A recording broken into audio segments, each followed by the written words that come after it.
Hello students, ನಾನು ನಿಮಗೆ ಇವತ್ತಿನ ವಿಡಿಯೋದಲ್ಲಿ ಲಿಕ್ವಿಡೇಷನಲ್ಲಿ ಡಿಫಿಕಲ್ಟ್ ಆಗಿರುವಂಥ ಪ್ರಾಬ್ಲಮ್ ಮಾಡಿಸ್ತಾ ಇದ್ದೀನಿ. ಒಂದು ಕ್ವಶನ್ ಪೇಪರ್ ಪ್ರಾಬ್ಲಮ್ ಇದೆ. Anil company limited went into voluntary liquidation.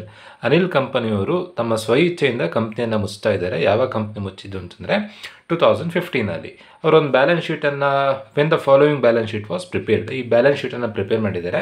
So ಕ್ವಶನಲ್ಲಿ ಕೊಟ್ಟಿರುವಂಥ ಇನ್ಫಾರ್ಮೇಷನನ್ನು ಯೂಸ್ ಮಾಡಿಕೊಂಡು ನೀವು prepare liquidators final statement of account, liquidators final ಸ್ಟೇಟ್ಮೆಂಟನ್ನು ನೀವು ಪ್ರಿಪೇರ್ ಮಾಡಬೇಕು. ನೋಡಿ, ಕಂಪ್ನಿ ಕ್ಲೋಸ್ ಡೌನ್ ಆದಾಗ, ಕಂಪ್ನಿ ವೈಂಡ್ ಅಪ್ ಆದಾಗ ಎಲ್ಲ ಪ್ರೊಸೆಸ್ ನೋಡ್ಕೊಳ್ಳೋದು ಲಿಕ್ವಿಡೇಟರ್.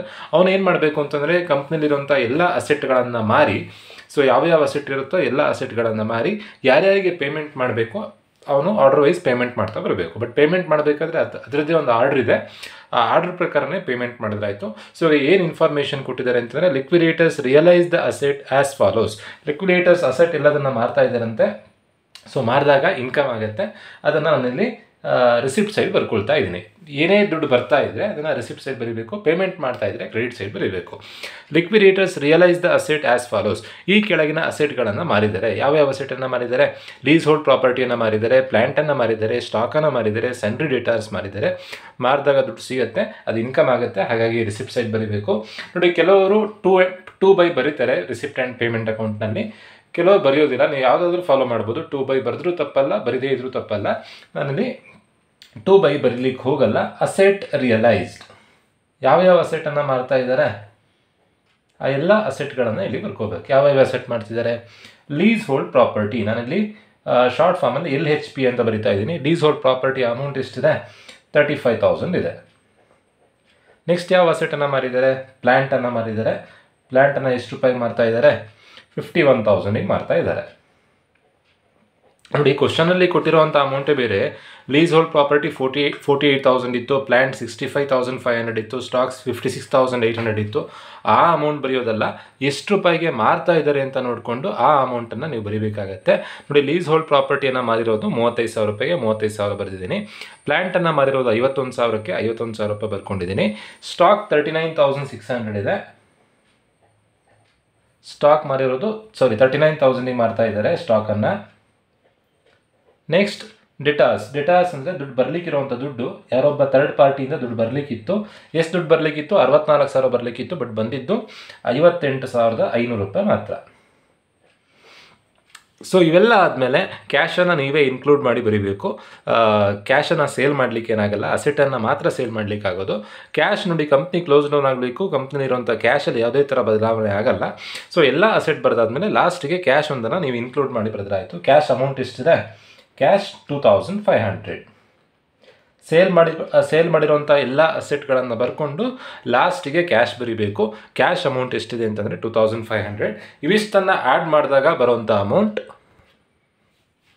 ಇಷ್ಟನ್ನು ಆ್ಯಡ್ ಮಾಡಿದಾಗ 35,000 plus 51,000 plus 39,000 plus 58,500 plus 2,500 add ಮಾಡಿದಾಗ 1,86,000 ಅಮೌಂಟ್ ಬರುತ್ತೆ.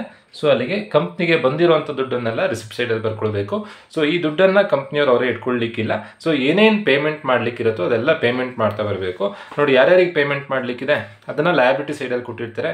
ಶೇರ್ ಹೋಲ್ಡರ್ಸಿಗೆ 1,95,000 ಕೊಡಲಿಕ್ಕಿದೆ, ಸನ್ರಿ ಕ್ರೆಡಿಟಾರ್ಸಿಗೆ ಕೊಡಲಿಕ್ಕಿದೆ, ಪ್ರಿಫರೆನ್ಷಿಯಲ್ ಕ್ರೆಡಿಟಾರ್ಸಿಗೆ ಕೊಡಲಿಕ್ಕಿದೆ, ಪಾರ್ಟ್ಲಿ ಸೆಕ್ಯೂರ್ಡ್ ಕ್ರೆಡಿಟಾರ್ಸಿಗೆ ಕೊಡಲಿಕ್ಕಿದೆ, ಅನ್ಸೆಕ್ಯೂರ್ಡ್ ಕ್ರೆಡಿಟಾರ್ಸಿಗೆ ಕೊಡಲಿಕ್ಕಿದೆ, ಬ್ಯಾಂಕ್ ಓವರ್ ಡ್ರಾಫ್ಟ್ ಪೇಮೆಂಟ್ ಮಾಡಲಿಕ್ಕಿದೆ.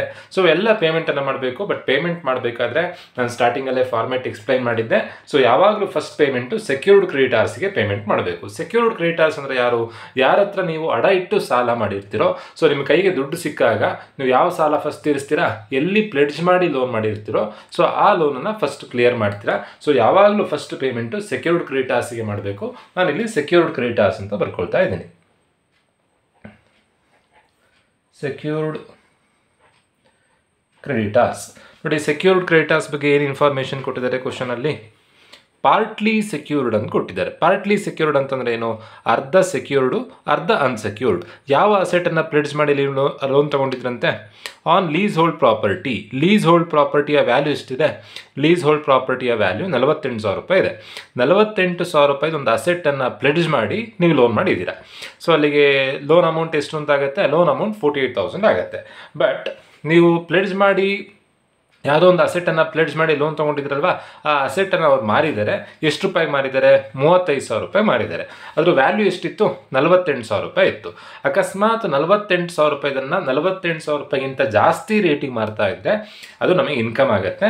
ಅದನ್ನು ನೀವು ಇಲ್ಲಿ surplus realised from leasehold property ಅಂತ ಬರೀಬೇಕಿತ್ತು. ಈಗ ಏನಕ್ಕೆ ಸರ್ಪ್ಲಸ್ ಬರ್ದಿಲ್ಲ ಅಂತಂದರೆ, ಲೀಸ್ ಹೋಲ್ಡ್ ಪ್ರಾಪರ್ಟಿಯ ವ್ಯಾಲ್ಯೂ 48,000, ಬಟ್ ಅದನ್ನು ಮಾರ್ತಾ ಇರೋದು 35,000ಗೆ. ಸೊ 35,000ಗೆ ಮಾರಿ ಆ ಅಮೌಂಟನ್ನು ಅವ್ರು ನಮಗೆ ಕೊಡಲ್ಲ. ನಾವು ಅವರಿಗೆ ದುಡ್ಡು ಕೊಡಲಿಕ್ಕಿತ್ತು, ಅಸೆಟನ್ನು ಪ್ಲೆಡ್ಜ್ ಮಾಡಿ ಲೋನ್ ಮಾಡಿದ್ವಿ. ಸೊ ಅಕಸ್ಮಾತ್ 48,000 ರೂಪಾಯಿಗಿಂತ ಜಾಸ್ತಿ ರೇಟಿಗೆ ಮಾರಿದರೆ ಆ ಜಾಸ್ತಿ ಅಮೌಂಟನ್ನು ನಮಗೆ ಕೊಡ್ತಾರೆ, ಅದು ನಮಗೆ ಇನ್ಕಮ್ ಆಗುತ್ತೆ. ಅದನ್ನು ಸರ್ಪ್ಲಸ್ ಅಂತ ಬರೀಬೇಕು. ಬಟ್ ಈಗ ನಾವು ಕೊಡಲಿಕ್ಕಿದ್ದು 48,000. ಸೊ ಮಾರಿರೋದಕ್ಕೆ ಎಷ್ಟಕ್ಕೆ? 35,000 ರೂಪಾಯಿ ಮಾರಿದ್ದಾರೆ. ಸೊ ಆ 35,000 ರೂಪಾಯಿ ಅವ್ರು ನಮಗೆ ಕೊಡಲ್ಲ.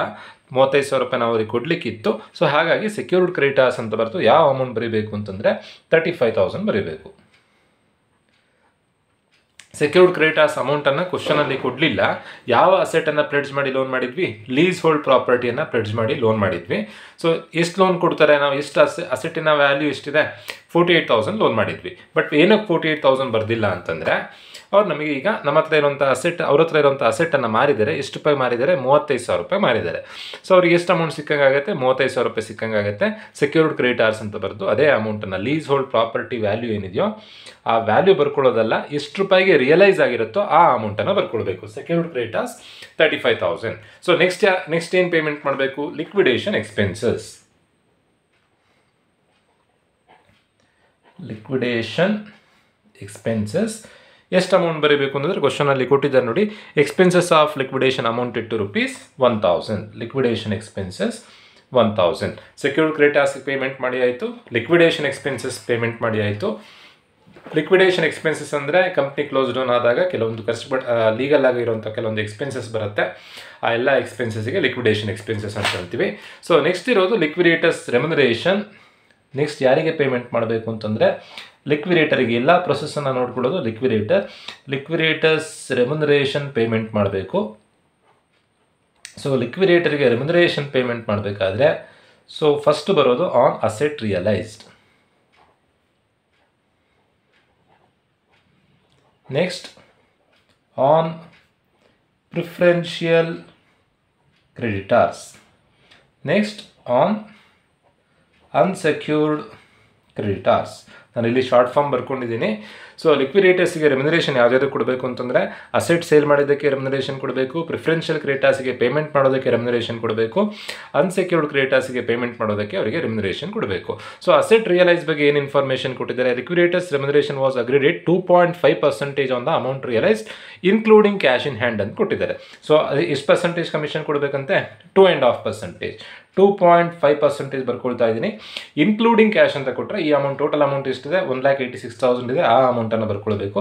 ಕೆಲವೊಂದು ಪ್ರಾಬ್ಲಮ್ನಲ್ಲಿ ಎಕ್ಸ್ಕ್ಲೂಡಿಂಗ್ ಕ್ಯಾಶ್ ಅಂತ ಕೊಟ್ಟಿರ್ತಾರೆ. ಎಕ್ಸ್ಕ್ಲೂಡಿಂಗ್ ಕ್ಯಾಶ್ ಅಂತ ಕೊಟ್ಟಾಗ ಕ್ಯಾಶನ್ನು ಬಿಟ್ಟು ಬರ್ಕೊಳ್ಬೇಕಾಗತ್ತೆ. 1,86,000 2,000 ಕಳೆದು ಆ ಅಮೌಂಟನ್ನು ಬರ್ಕೊಳ್ಬೇಕಾಗತ್ತೆ. ದೆನ್ ಆನ್ ಪ್ರಿಫರೆನ್ಷಿಯಲ್ ಕ್ರೆಡಿಟರ್ಸು ಕೆಲವೊಂದು ಸರಿ ಪ್ರಾಬ್ಲಮಲ್ಲಿ ಏನು ಕೊಟ್ಟಿರ್ತಾರೆ ಅಂತಂದರೆ 2% on the amount paid to unsecured creditors other than preferential creditors ಅಂತ ಕೊಟ್ಟಿರ್ತಾರೆ. ಅವಾಗ ಮಾತ್ರ ಪ್ರಿಫರೆನ್ಷಿಯಲ್ ಕ್ರೆಡಿಟರ್ಸ್ ಬಿಡಬೇಕು. ಇಲ್ಲ ಅಂತಂದರೆ ಎಲ್ಲ ಪ್ರಾಬ್ಲಮ್ನಲ್ಲೂ 2% amount paid to unsecured creditors ಅಂದರೆ ಪ್ರಿಫರೆನ್ಷಿಯಲ್ ಕ್ರೆಡಿಟರ್ಸ್ ಕೂಡ ಅನ್ಸೆಕ್ಯೂರ್ಡ್ ಕ್ರೆಡಿಟರ್ಸ್ ಆಗ್ತಾರೆ. ಅನ್ಸೆಕ್ಯೂರ್ಡ್ ಕ್ರೆಡಿಟರ್ಸ್ಗೆ ರೆಮ್ಯುನರೇಷನ್ ಪರ್ಸೆಂಟೇಜ್ ಕೊಟ್ಟಾಗ ನೀವು ಪ್ರಿಫರೆನ್ಷಿಯಲ್ ಕ್ರೆಡಿಟರ್ಸ್ಗೂ ಅಪ್ಲೈ ಮಾಡಬೇಕು. ಸೊ ಈಗ ಅಸೆಟ್ ರಿಯಲೈಸ್ ಕ್ಯಾಲ್ಕುಲೇಷನ್ ಮಾಡಿ ಆಯಿತು. ಪ್ರಿಫರೆನ್ಷಿಯಲ್ ಕ್ರೆಡಿಟರ್ಸ್ಗೆ ಕ್ಯಾಲ್ಕುಲೇಷನ್ ಮಾಡಬೇಕು. ಎಷ್ಟು ಪರ್ಸೆಂಟೇಜ್ ಕೊಟ್ಟಿದ್ದಾರೆ? 2% ಕೊಟ್ಟಿದ್ದಾರೆ. ಬಟ್ ಯಾವುದಕ್ಕೆ 2% ಕೊಟ್ಟಿದ್ದು? ಅನ್ಸೆಕ್ಯೂರ್ಡ್ ಕ್ರೆಡಿಟರ್ಸ್ಗೆ. ಅನ್ಸೆಕ್ಯೂರ್ಡ್ ಕ್ರೆಡಿಟರ್ಸ್ ಅಂತಂದರೆ ಪ್ರಿಫರೆನ್ಷಿಯಲ್ ಕ್ರೆಡಿಟರ್ಸ್ ಕೂಡ ಇನ್ಕ್ಲೂಡ್ ಆಗ್ತಾರೆ. ಸೊ ಪ್ರಿಫರೆನ್ಷಿಯಲ್ ಕ್ರೆಡಿಟರ್ಸ್ನ ಇನ್ಕ್ಲೂಡ್ ಮಾಡ್ಕೊಳ್ಬೇಕು. 2% ಪ್ರಿಫರೆನ್ಷಿಯಲ್ ಕ್ರೆಡಿಟರ್ಸ್ಗೆ ಪೇಮೆಂಟ್ ಮಾಡಿದ್ದಕ್ಕೆ ಕಮಿಷನ್ ಕೊಡಬೇಕು.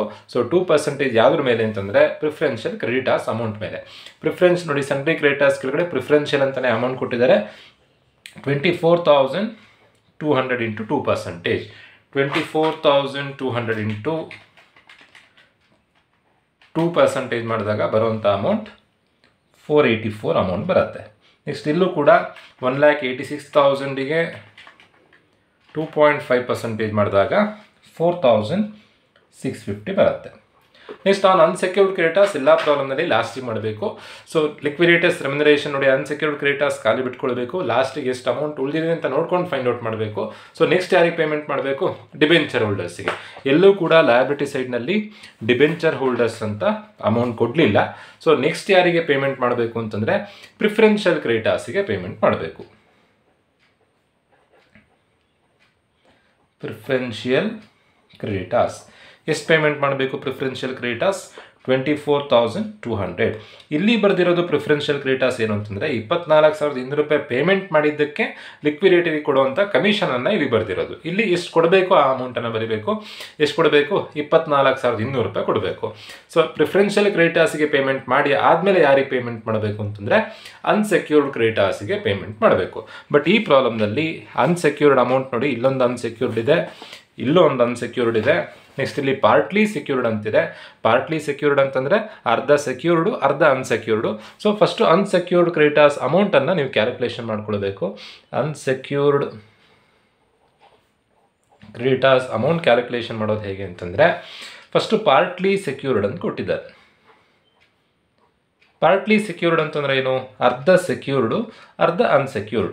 ಈಗ ಸೆಕ್ಯೂರ್ಡ್ ಎಷ್ಟು ಅಂತ ಗೊತ್ತಿದೆ, ಟೋಟಲ್ ಅಮೌಂಟ್ ಎಷ್ಟಿದೆ? 55,310 ರೂಪೀಸ್ ಇದೆ. ಸೊ ಅದರಲ್ಲಿ ಸೆಕ್ಯೂರ್ಡ್ ಅಮೌಂಟ್ ಎಷ್ಟು? Secured amount 35,000. ಯಾವ ಅಸೆಟನ್ನು ಪ್ಲೆಡ್ಜ್ ಮಾಡಿ ಲೋನ್ ಮಾಡಿದ್ರಿ? ಲೀಸ್ ಹೋಲ್ಡ್ ಪ್ರಾಪರ್ಟಿಯನ್ನು ಪ್ಲೆಡ್ಜ್ ಮಾಡಿ ಲೋನ್ ಮಾಡಿದ್ರಿ. ಲೀಸ್ ಹೋಲ್ಡ್ ಪ್ರಾಪರ್ಟಿಯ ಅಮೌಂಟ್ ಎಷ್ಟಿದೆ? 35,000 ಇದೆ. ಸೊ ಅದೇ 35,000 ಸೆಕ್ಯೂರ್ಡ್, ಅದು ಸೆಕ್ಯೂರ್ಡ್ ಕ್ರೆಡಿಟರ್ಸ್ ಆಗುತ್ತೆ.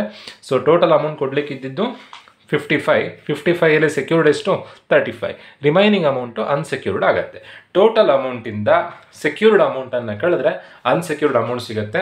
55,310 35,000 ಲೆಸ್ ಮಾಡಿದಾಗ ಬರೋವಂಥ ಆನ್ಸರ್ 20,310. ಅಲ್ಲಿಗೆ ಒಂದು ಅಮೌಂಟ್ ಕ್ಯಾಲ್ಕುಲೇಷನ್ ಮಾಡಿ ಆಯಿತು, ಒಂದು ಅನ್ಸೆಕ್ಯೂರ್ಡ್ ಸಿಕ್ತು ನಿಮಗೆ. ನೆಕ್ಸ್ಟ್ ಇನ್ನೊಂದು ಅನ್ಸೆಕ್ಯೂರ್ಡ್ ಅಂತಲೇ ಕೊಟ್ಟಿದ್ದಾರೆ ನೋಡಿ. ಅನ್ಸೆಕ್ಯೂರ್ಡ್ ಅಮೌಂಟ್ ಎಷ್ಟಿದೆ? ಅನ್ಸೆಕ್ಯೂರ್ಡ್ ಕ್ರೆಡಿಟರ್ಸ್ 99,790 ಇದೆ. ನೆಕ್ಸ್ಟ್ ಬ್ಯಾಂಕ್ ಓವರ್ ಡ್ರಾಫ್ಟ್ ಅಂತ ಕೊಟ್ಟು ಇದನ್ನು ಅನ್ಸೆಕ್ಯೂರ್ಡ್ ಅಂತ ಕೊಟ್ಟಿದ್ದಾರೆ. ಬ್ಯಾಂಕ್ ಓ ಡಿ ಎಷ್ಟು ಅಮೌಂಟ್ ಇದೆ? ಬ್ಯಾಂಕ್ ಓ ಡಿ 12,000 ಇದೆ. ಟೋಟಲ್ ಆಗಿ ಅನ್ಸೆಕ್ಯೂರ್ಡ್ ಕ್ರೆಡಿಟರ್ಸ್ ಅಮೌಂಟ್ ಎಷ್ಟಾಗುತ್ತೆ?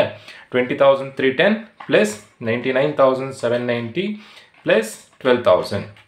ಸೊ ಟೋಟಲ್ 1,32,100 ಆಯಿತು. ಸೊ ಈಗ ಯಾರಿಗೆ ಪೇಮೆಂಟ್ ಮಾಡಬೇಕು ಅಂತಂದರೆ ಪ್ರಿಫರೆನ್ಷಿಯಲ್ ಕ್ರೆಡಿಟರ್ಸ್ ಆದಮೇಲೆ ಅನ್ಸೆಕ್ಯೂರ್ಡ್ ಕ್ರೆಡಿಟರ್ಸಿಗೆ ಪೇಮೆಂಟ್ ಮಾಡಬೇಕು. ಎಷ್ಟು ಪೇಮೆಂಟ್ ಮಾಡಲಿಕ್ಕಿದೆ? 1,32,100 ರೂಪಾಯಿ ಪೇಮೆಂಟ್ ಮಾಡಬೇಕು. ನೀವು ಡೈರೆಕ್ಟಾಗಿ ಇಲ್ಲಿ 1,32,100 ಬರೀಲಿಕ್ಕೆ ಆಗಲ್ಲ. ಯಾಕೆ ಅಂತಂದರೆ ಅಷ್ಟು ಅಮೌಂಟ್ ನಮ್ಮ ಹತ್ರ ಉಳಿದಿದೆಯಾ ಅಂತ ಚೆಕ್ ಮಾಡಬೇಕು. ನಿಮಗೆ ಎಷ್ಟು ಅಮೌಂಟ್ ಸಿಕ್ಕಿತ್ತು? 1,86,000 ರೂಪಾಯಿ ಸಿಕ್ಕಿರೋ ಅಂಥ ಅಮೌಂಟ್. ಅಸೆಟನ್ನು ಸೇಲ್ ಮಾಡಿದಾಗ 1,86,000 ರೂಪಾಯಿ ಸಿಕ್ಕಿತ್ತು. ನಾವು ಇಲ್ಲಿ ತನಕ ಯಾವ್ಯಾವ ಪೇಮೆಂಟ್ ಮಾಡಿದ್ದೀವಿ? 35,000 ಸೆಕ್ಯೂರ್ಡ್ ಕ್ರೆಡಿಟರ್ಸಿಗೆ ಪೇಮೆಂಟ್ ಮಾಡಿದ್ದೀವಿ. ದೆನ್ 1,000 ರೂಪೀಸ್ ಲಿಕ್ವಿಡೇಷನ್ ಎಕ್ಸ್ಪೆನ್ಸಸ್ಸಿಗೆ ಖರ್ಚು ಮಾಡ್ತಾ ಇದ್ದೀವಿ. ದೆನ್ 4,650 ಅಸೆಟ್ ರಿಯಲೈಸ್ ಆಗಿದ್ದಕ್ಕೆ ಕಮಿಷನ್ ಕೊಡ್ತಾ ಇದ್ದೀವಿ. ದೆನ್ 484 ಪ್ರಿಫರೆನ್ಷಿಯಲ್ ಕ್ರೆಡಿಟರ್ಸಿಗೆ ಪೇಮೆಂಟ್ ಮಾಡೋದಕ್ಕೆ ಕಮಿಷನ್ ಕೊಡ್ತಾ ಇದ್ದೀವಿ. ದೆನ್ 24,200 ಪ್ರಿಫರೆನ್ಷಿಯಲ್ ಕ್ರೆಡಿಟರ್ಸಿಗೆ ಪೇಮೆಂಟ್ ಮಾಡಿದ್ದೀವಿ. ಸೊ ಟೋಟಲ್ ಪೇಮೆಂಟನ್ನು ಲೆಸ್ ಮಾಡಿದಾಗ 1,86,000 ನಾವು ಮಾಡಿರುವಂಥ ಎಲ್ಲ ಪೇಮೆಂಟನ್ನು ಲೆಸ್ ಮಾಡಬೇಕು. 35,000 ಮೈನಸ್ 1,000 ಮೈನಸ್ 4,650 ಮೈನಸ್ 484 ಮೈನಸ್ 24,200 ಇವಿಷ್ಟನ್ನು ಲೆಸ್ ಮಾಡಿದಾಗ 1,20,666 ಬರುತ್ತೆ. ನೋಡಿ, ನಮ್ಮ ಹತ್ರ ಇರೋವಂಥ ಅಮೌಂಟು 1,20,000 ಚಿಲ್ಲರೆ. ಬಟ್ ನಾವು ಕೊಡ್ಲಿಕ್ಕಿರೋವಂಥ ಅಮೌಂಟು 1,32,100 ರೂಪಾಯಿ. ಸೊ ನಮ್ಮ ಹತ್ರ ಕಮ್ಮಿ ಅಮೌಂಟ್ ಇದೆಯಾ, ಜಾಸ್ತಿ ಅಮೌಂಟ್ ಇದೆಯಾ? ನಾವು ಕೊಡ್ಲಿಕ್ಕಿರೋದು 1,32, ಬಟ್ ನಮ್ಮ ಹತ್ರ ಇರೋದು 1,20. ಕಮ್ಮಿ ಅಮೌಂಟ್ ಇದೆ, ಶಾರ್ಟೇಜ್ ಆಗಿದೆ. ಶಾರ್ಟೇಜ್ ಆದಾಗ ಏನು ಮಾಡಬೇಕು? ಡೆಫಿಸಿಟ್ ಆಗಿದೆ. ಡೆಫಿಸಿಟ್ ಆದಾಗ ಏನು ಮಾಡಬೇಕು ಅಂತಂದರೆ ನೋಡಿ, ಅನ್ಸೆಕ್ಯೂರ್ಡ್ ಕ್ರೆಡಿಟರ್ಸ್ ಅಮೌಂಟ್ ಬಿಟ್ಕೊಂಡಿದ್ದೀವಿ. ಅಕಸ್ಮಾತ್ ಜಾಸ್ತಿ ಅಮೌಂಟ್ ಉಳಿದ್ರೆ ನಾವು ಕೊಡ್ಲಿಕ್ಕಿರೋಂಥ ಅಮೌಂಟ್ ಮೇಲೆ ಕಮಿಷನ್ ಕ್ಯಾಲ್ಕುಲೇಷನ್ ಮಾಡಬೇಕು. ಅಕಸ್ಮಾತ್ ಕಮ್ಮಿ ಅಮೌಂಟ್ ಉಳಿದ್ರೆ ಆ ಕಮ್ಮಿ ಅಮೌಂಟ್ ಮೇಲೆ ಕ್ಯಾಲ್ಕುಲೇಷನ್ ಮಾಡಬೇಕು. ಉಳಿದಿರೋಂಥ ಅಮೌಂಟ್ ಎಷ್ಟು? 1,20,666. ಎಷ್ಟು ಪರ್ಸೆಂಟೇಜ್ ಕಮಿಷನ್ ಅಂತ ಕೊಟ್ಟಿದ್ರು ಕ್ವಶನಲ್ಲಿ? 2% ಅಂತ ಕೊಟ್ಟಿದ್ರು. 2/102. ಯಾವಾಗ 2/102? ನಮ್ಮ ಹತ್ರ ಕಮ್ಮಿ ಅಮೌಂಟ್ ಉಳಿದ್ರೆ 2/102. ಜಾಸ್ತಿ ಅಮೌಂಟ್ ಉಳಿದ್ರೆ 2/100. ಜಾಸ್ತಿ ಅಮೌಂಟ್ ಉಳಿದ್ರೆ ಈ ಅಮೌಂಟ್ ಕನ್ಸಿಡರ್ ಮಾಡೋದಲ್ಲ, 1,32,100 ಕನ್ಸಿಡರ್ ಮಾಡಬೇಕು. ಈಗ 2/102 ಏನಕ್ಕೆ ಅಂತಂದರೆ ನಮ್ಮ ಹತ್ರ ಕಮ್ಮಿ ಅಮೌಂಟ್ ಉಳಿದಿದೆ, ಡಿಫಿಸಿಟ್ ಇದೆ. ಸಪೋಸ್ 3% ಕೊಟ್ಟಿದ್ರೆ 3/103. ಸೊ 1,26,000 ಎಷ್ಟು ಅಮೌಂಟ್ ಇದೆ ಅಲ್ಲಿ, 1,20,666 ಇಂಟು 2/102 ಮಾಡಿದಾಗ 2,366 ಅಮೌಂಟ್ ಬರುತ್ತೆ. ಸೊ ಬಂದಿರುವಂಥ ಅಮೌಂಟನ್ನು ನಾವಿಲ್ಲಿ ಬರ್ಕೊಳ್ಬೇಕು, 2,366. ಸೊ ಈಗ ಅನ್ಸೆಕ್ಯೂರ್ಡ್ ಕ್ರೆಡಿಟಾರ್ಸಿಗೆ ಎಷ್ಟು ಅಮೌಂಟ್ ಬರೀಬೇಕು ಅಂತಂದರೆ, ಎಷ್ಟು ಅಮೌಂಟ್ ಉಳಿದಿದೆಯೋ ಅಷ್ಟನ್ನು ಒಂದು ಅನ್ಸೆಕ್ಯೂರ್ಡ್ ಕ್ರೆಡಿಟಾರ್ಸಿಗೆ ಬರೆದ್ರಾಯಿತು. ನೋಡಿ, ಟೋಟಲ್ 1,86,000 ರೂಪಾಯಿ ನಮ್ಮ ಹತ್ರ ಅಮೌಂಟ್ ಇತ್ತು. ನೀವು ಮಾಡಿರೋಂಥ ಪೇಮೆಂಟ್ ಕೂಡ 1,86,000ನೇ ಆಗಬೇಕು, ಅದಕ್ಕಿಂತ ಜಾಸ್ತಿ ಪೇಮೆಂಟ್ ಮಾಡಲಿಕ್ಕೆ ನಿಮ್ಮ ಹತ್ರ ದುಡ್ಡಿಲ್ಲ. ಸೊ ಈಗ ಯಾವ್ದ್ಯಾವ್ದು ಪೇಮೆಂಟ್ ಮಾಡಿದ್ದೀರಾ, 35,000 ಪೇಮೆಂಟ್ ಮಾಡಿದ್ದೀರಾ, 1,000 ಪೇಮೆಂಟ್ ಮಾಡಿದ್ದೀರಾ, 4,650 ಪೇಮೆಂಟ್ ಮಾಡಿದ್ದೀರಾ, 484 ಪೇಮೆಂಟ್ ಮಾಡಿದ್ದೀರಾ. ಈ 2,366 ಹೇಗೆ ಬಂತು ಅಂತಂದರೆ 1,20,666 ಇಂಟು 2/102 2,366 ಬಂತು. ಸೊ ಏನು ಅಮೌಂಟ್ ಉಳಿದಿದೆಯೋ ಅದನ್ನು ಅನ್ಸೆಕ್ಯೂರ್ಡ್ ಕ್ರೆಡಿಟಾರ್ಸಿಗೆ ಕೊಡಬೇಕು. ಉಳಿದಿರುವಂಥ ಅಮೌಂಟ್ ಎಷ್ಟು ಅಂತಂದರೆ 1,18,300. ಇದು ಬ್ಯಾಲೆನ್ಸಿಂಗ್ ಫಿಗರ್. ಸೊ ಹೇಗೆ ಬಂತು 1,18,300? 1,86,000 minus 24,200 minus 2,366 minus 484 minus 4,650 minus 1,000 minus 35,000 ಅಷ್ಟು ಮಾಡಿದಾಗ 1,18,300 ಬರುತ್ತೆ. ನೀವು ಕೇಳ್ಬೋದು, ನಾವು ಅನ್ಸೆಕ್ಯೂರ್ಡ್ ಕ್ರೆಡಿಟಾರ್ಸಿಗೆ ಕೊಡ್ಲಿಕ್ಕಿದ್ದು 1,32,000, ಬಟ್ ಏನಕ್ಕೆ 1,18,000 ಬರ್ತಿದ್ದು ಅಂತಂದರೆ, ಕೊಡ್ಲಿಕ್ಕಿದ್ದು 1,32,000, ಬಟ್ ಅಷ್ಟು ಅಮೌಂಟ್ ನಮ್ಮ ಹತ್ರ ಉಳಿದಿಲ್ಲ. ಹಾಗಾಗಿ ನಾವು ಏನು ಮಾಡಬೇಕು ಅಂತಂದರೆ, ಎಷ್ಟು ಅಮೌಂಟ್ ಉಳಿದಿರುತ್ತೋ ಅಷ್ಟನ್ನು ಮಾತ್ರ ಇಲ್ಲಿ ಬರೀಬೇಕಾಗತ್ತೆ. ಸೊ ಅನ್ಸೆಕ್ಯೂರ್ಡ್ ಕ್ರೆಡಿಟಾರ್ಸ್ ಆದಮೇಲೆ ನೆಕ್ಸ್ಟ್ ಯಾರಿಗೆ ಪೇಮೆಂಟ್ ಮಾಡಬೇಕಿತ್ತು? ಅನ್ಸೆಕ್ಯೂರ್ಡ್ ಕ್ರೆಡಿಟಾರ್ಸ್ ಆದಮೇಲೆ ಪ್ರಿಫರೆನ್ಸ್ ಶೇರ್ ಹೋಲ್ಡರ್ಸಿಗೆ ಪೇಮೆಂಟ್ ಮಾಡಬೇಕು, ದೆನ್ ಈಕ್ವಿಟಿ ಶೇರ್ ಹೋಲ್ಡರ್ಸಿಗೆ ಪೇಮೆಂಟ್ ಮಾಡಬೇಕು. ಬಟ್ ನಮ್ಮ ಹತ್ರ ಕೊಡಲಿಕ್ಕೆ ಅಮೌಂಟ್ ಉಳಿದಿಲ್ಲ, ಅನ್ಸೆಕ್ಯೂರ್ಡ್ ಕ್ರೆಡಿಟಾರ್ಸಿಗೆ ಕೊಡಲಿಕ್ಕೆ ಶಾರ್ಟೇಜ್ ಆಗಿದೆ. ಸಪೋಸ್ ಅನ್ಸೆಕ್ಯೂರ್ಡ್ ಕ್ರೆಡಿಟಾರ್ಸ್ಗೆ ಕೊಟ್ಟು ಉಳಿದ್ರೆ ಮಾತ್ರ ಪ್ರಿಫರೆನ್ಸ್ ಶೇರ್ ಹೋಲ್ಡರ್ಸಿಗೆ, ಈಕ್ವಿಟಿ ಶೇರ್ ಹೋಲ್ಡರ್ಸಿಗೆ ಬರೀಬೇಕಾಗತ್ತೆ. ಸೊ ಇದು ಸ್ವಲ್ಪ ಡಿಫಿಕಲ್ಟ್ ಪ್ರಾಬ್ಲಮ್. ನಿಮಗೆ ಏನೇನು ಡೌಟ್ ಬರುತ್ತೆ ಅಂತಂದರೆ, ಒಂದು 2/102 ಏನಕ್ಕೆ ಈ 1,20,666 ಅಮೌಂಟ್ ಏನಕ್ಕೆ ಕನ್ಸಿಡರ್ ಮಾಡಿದ್ದು, 1,32,100 ಏನಕ್ಕೆ ಕನ್ಸಿಡರ್ ಮಾಡಲಿಲ್ಲ? ಯಾಕೆ ಅಂತಂದರೆ ಅಷ್ಟು ಅಮೌಂಟ್ ನಮ್ಮ ಹತ್ರ ಉಳಿದಿರಲಿಲ್ಲ. ಸೊ ಉಳಿದಿರೋ ಅಮೌಂಟಿಗೆ ಕ್ಯಾಲ್ಕುಲೇಷನ್ ಮಾಡಬೇಕು. ದೆನ್ ಸೆಕ್ಯೂರ್ಡ್ ಕ್ರೆಡಿಟಾರ್ಸ್ ಅಮೌಂಟ್ ಎಷ್ಟು ಅಂತಂದರೆ, ಯಾವ ಅಸೆಟನ್ನು ಪ್ಲೆಡ್ಜ್ ಮಾಡಿ ಲೋನ್ ಮಾಡಿರ್ತಾರೋ ಆ ಅಸೆಟ್ ಸೇಲ್ ಆಗಿರುವಂಥ ಅಮೌಂಟ್ ಬರೀಬೇಕು. ಲೀಸ್ ಹೋಲ್ಡ್ ಪ್ರಾಪರ್ಟಿಯನ್ನು ಪ್ಲೆಡ್ಜ್ ಮಾಡಿ ಲೋನ್ ಮಾಡಿದ್ವಿ, ಲೀಸ್ ಹೋಲ್ಡ್ ಪ್ರಾಪರ್ಟಿ ಸೇಲ್ ಆಗಿದ್ದು 35,000ಗೆ. ಸೊ ಈ ಥರದಲ್ಲಿ ನೀವು ಪ್ರಾಬ್ಲಮ್ ಮಾಡಬೇಕಾಗತ್ತೆ. ಇದರಲ್ಲಿ ಇನ್ನೂ ಕೆಲವೊಂದು ಅಡ್ಜಸ್ಟ್ಮೆಂಟ್ ಕೊಡ್ತಾರೆ ನೋಡಿ. ಪ್ರಿಫರೆನ್ಷಿಯಲ್ ಕ್ರೆಡಿಟಾರ್ಸ್ ಅಂತ ಈಗ ಡೈರೆಕ್ಟಾಗಿ ಕೊಟ್ಟಿದ್ದಾರೆ. ಪ್ರಿಫರೆನ್ಷಿಯಲ್ ಕ್ರೆಡಿಟಾರ್ಸ್ ಅಂತ ಕೊಡದೇ ಇದ್ದರೆ ನೀವೇ ಯಾವ್ದಾವ್ದು ಪ್ರಿಫರೆನ್ಷಿಯಲ್ ಕ್ರೆಡಿಟಾರ್ಸ್ ಆಗುತ್ತೆ ಅಂತ ನೋಡಿಕೊಂಡು ಕ್ಯಾಲ್ಕುಲೇಷನ್ ಮಾಡಬೇಕಾಗತ್ತೆ. ಹೋಪ್ ಎಲ್ರಿಗೂ ವಿಡಿಯೋ ಅರ್ಥ ಆಗಿದೆ ಅಂತ ಅಂದ್ಕೊಳ್ತೇವೆ. ಇವತ್ತಿನ ವಿಡಿಯೋ ಮುಗಿಸ್ತಾ ಇದ್ದೀನಿ. Thank you.